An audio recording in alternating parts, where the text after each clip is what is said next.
ایک غیر جماعت دوست نے سوال کیا کہ صحاح ستہ کے بارے میں جماعت احمدیہ کا کس کے متعلق؟ صحاح ستہ کے بارے میں جی،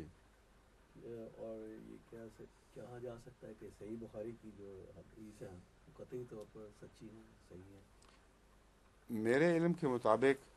تو کسی حدیث کی کتاب کے متعلق قطعیت سے یہ نہیں کہا جا سکتا کہ تمام حدیثیں لازماً سچی ہیں، اس وجہ سے کہ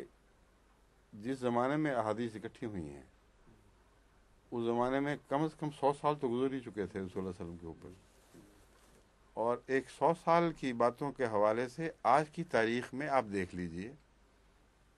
حضرت مسیح موعود علیہ الصلوۃ والسلام کے متعلق روایتیں بیان ہوتی ہیں، سوائے اس کے کہ وہاں اس زمانے میں تحریر میں بات آ گئی ہو، روایتوں پر پورا اعتماد نہیں کیا جا سکتا، بلکہ بعض کی روایتیں جو چھپیں تو حضرت خلیفہ المسیح ثالث کے زمانے میں ایکشن لیا گیا اور کہا گیا کہ یہ قابل قبول ہی نہیں ہے، یہ باقی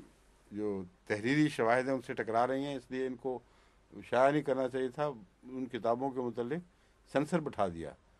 کہ آئندہ سے جو روایات ہوں، جو 100 سال پہلے کی باتیں ہیں وہ تو چھوڑیں، آپ کو 10 سال پہلے کی پوری باتیں یاد نہیں رہتی۔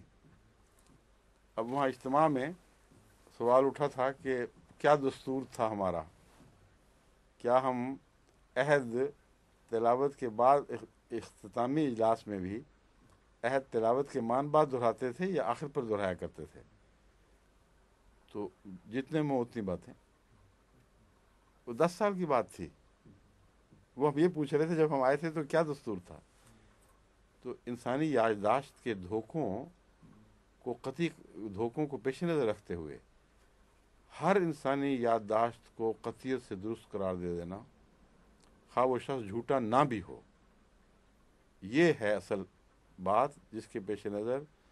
احادیث کو وہ قطعیت حاصل ہونا ناممکن ہے جو قرآن کریم کو ہے۔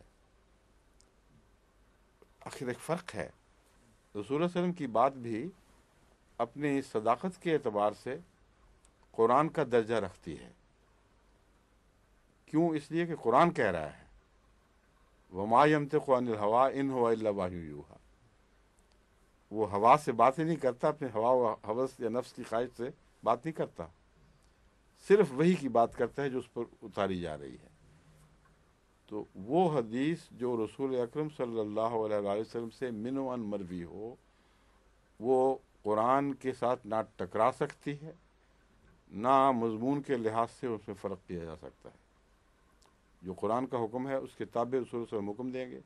جہاں قرآن نے اجازت دی ہے وہاں رسول صلی اللہ علیہ وسلم اجازت دیتے ہیں، جہاں قرآن زبردستی روکتا ہے یعنی حکماً روکتا ہے وہاں رسول صلی اللہ علیہ وسلم روکتے ہیں، جہاں قرآن اجازت دیتا ہے مگر مکروہ قرار دیتا ہے وہاں رسول اللہ صلی اللہ علیہ وسلم مکروہ قرار دیتے ہیں۔ یہ کامل تطابق قرآن کے ساتھ اس حدیث کو ہے جو رسول اللہ صلی اللہ علیہ وسلم کے منہ سے کلمے نکلے، یہ مسئلہ اپنی جگہ متحقق اور طے شدہ ہے۔ سوال کا تعلق ان احادیث سے ہے جو رسول اللہ صلی اللہ علیہ وسلم کی طرف منسوب کی گئیں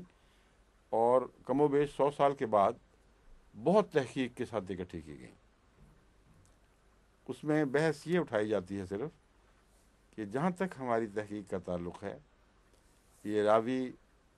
معقول لوگ تھے، عام طور پر ان کی یادداشت کے متعلق اعتماد کیا جاتا ہے، ان کے متعلق کوئی جھوٹ ثابت نہیں، اور سارا جو سلسلہ ہے روایتوں کا، ان روایتوں کے سلسلے میں ہر راوی یعنی صاحب کتاب جو اسے بخاری لکھی یا مسند لکھی جو بھی نام تھا، اس کو یقین ہے، اس نے تسلی کر لی ہے کہ میرے نزدیک کوئی جھوٹا اس میں شامل نہیں ہوا، کوئی قابل اعتماد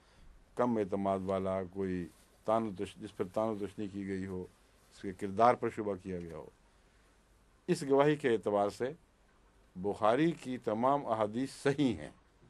اور صحیح ایک اصطلاح ہے، صحیح کا مطلب یہ ہے کہ اس چھان بین کے لحاظ سے ان انسانوں پر اس بات کا کوئی الزام نہیں کہ انہوں نے نعوذ باللہ عمداً رسول اللہ صلی اللہ علیہ وسلم پر جھوٹ بولا ہو۔ صحیح کا یہ مطلب اگر کوئی لیتا ہے تو غلط ہے کہ ان سب کی یادداشت اتنی قطعی تھی ہر راوی کی کہ وہ انسان بشری تقاضوں سے بالا تھے، اور جس طرح روزمرہ کی زندگی میں ہم باتیں بھولتے ہیں، ان کے متعلق سوال ہی نہیں پیدا ہوتا کہ وہ باتیں بھول گئے ہوں یا غلط سمجھے ہوں، اور الفاظ ایسے بیان کر دیے ہوں کہ ان سے استنباط اور ہو جاتا ہے۔ یہ اگر کوئی کہتا ہے صحیح کے معنی، تو مجھے یہ قبول نہیں ہے، یہ غلط ہے، انسانی فطرت کے خلاف ہے، ہمارے مشاہدے کے خلاف ہے۔ ورنہ پھر جتنے تضاد نظر آئیں گے آپ کو بخاری میں، وہ رسول اللہ صلی اللہ علیہ وسلم کی طرف منسوب ہو جائیں گے۔ جتنے تضاد صحاح ستہ کی 6 کتابوں میں جہاں جہاں بھی ہوں گے اور آپس میں ہوں گے اور ہیں، وہ سارے نعوذ باللہ رسول اللہ صلی اللہ علیہ وسلم کی طرف منسوب ہو جائیں گے۔ تو صحیح کے پیچھے پڑھ کے اہل حدیث لفظ صحیح کے پیچھے ایسا استنباط کر بیٹھتے ہیں بعض دفعہ کہ جو حضرت صلی اللہ علیہ وسلم کے تقدس اور قرآنی وحی کے مطابق آپ کے معصوم عن الخطا ہونے کی شہادت کے خلاف ہے۔ اس عصمت محمد مصطفیٰ صلی اللہ علیہ وسلم کی حفاظت کے لیے، اس کی خاطر ہمیں بعض حدیثیں یہ سمجھ کر رد کرنی پڑتی ہیں کہ یہ رسول اللہ علیہ وسلم کا کلام نہیں ہو سکتا، کیونکہ اس میں تضاد ہے اور لازماً کسی راوی نے غلطی کی ہوگی، باوجود اس کے کہ اصول حدیث کے مطابق اس حدیث کو صحیح قرار دیا جا سکتا ہے۔